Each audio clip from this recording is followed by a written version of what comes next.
បាទឈ្មោះស៊ូអមរិនជាតំណាងលោកជឹមតុងបេងអ្នកស្រីជិនពេជ្រប្រធានសមាគមត្រួតត្រងព្រះពុទ្ធសាសនានៅសហរដ្ឋអាមេរិកថ្ងៃនេះក៏បានមកដល់កន្លែងនេះហៅភូមិព្រៃស្វាយឃុំព្រៃស្វាយឃុំព្រៃស្វាយស្រុកមោងឫស្សីខេត្តបាត់ដំបងបាទហើយលោកយាយឈ្មោះអីដែរឈ្មោះអីចាន់ឈ្មោះយាយច័ន្ទឡាចាន់អូឡាចាន់បាទបច្ចុប្បន្នប្រមាណហើយដូនចាស់ចាន់កូនស្ដាប់អត់ឮបងប្អូនឥឡូវហ្នឹង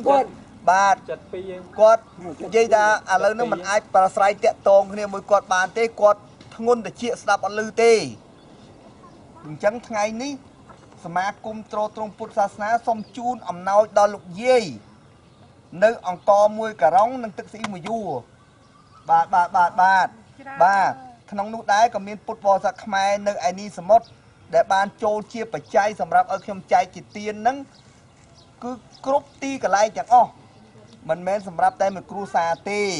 គឺឧបាសកផេងប៉ោជូឧបាសិកាលុនសេងហុងជួយអ្នកក្រីក្រ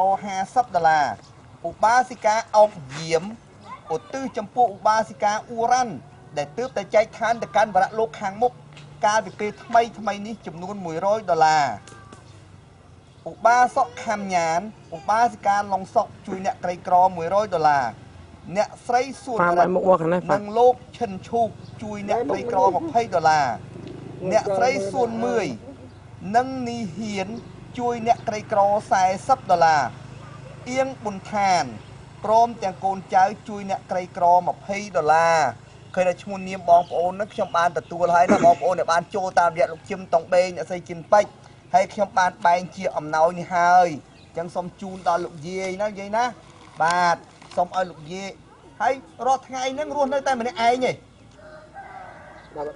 គាត់ស្ដាប់អត់ឮទេបងប្អូនឥឡូវមិនអាចប្រស្រ័យតាក់ទងបានទេឥឡូវសូមឲ្យលោកយាយឲ្យពរចាស់ទៀនបានសេចក្តីសុខក្តីចម្រើ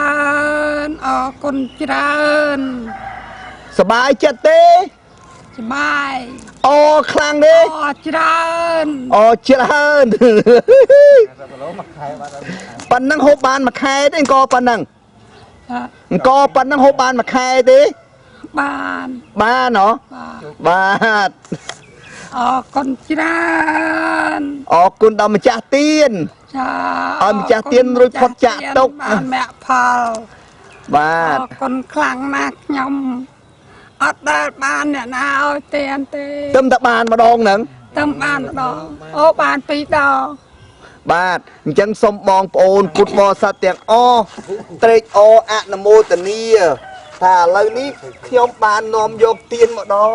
ផ្ទះអ្នកក្រីក្រយ៉ាងពិតប្រាកដហើយណាបងប្អូនណាអញ្ចឹងសូមបងប្អូនដែលសប្បាយចិត្តចុះថាទៀនរបស់បងប្អូននេះគឺជាទៀនបរិសុទ្ធដែលកើតឡើងពីក្អៅបេះដូងខ្មែរយើងនៅឯនេះសមុទ្រយ៉ាងពិតជួយដល់អ្នកក្រីក្រយ៉ាងពិតអញ្ចឹង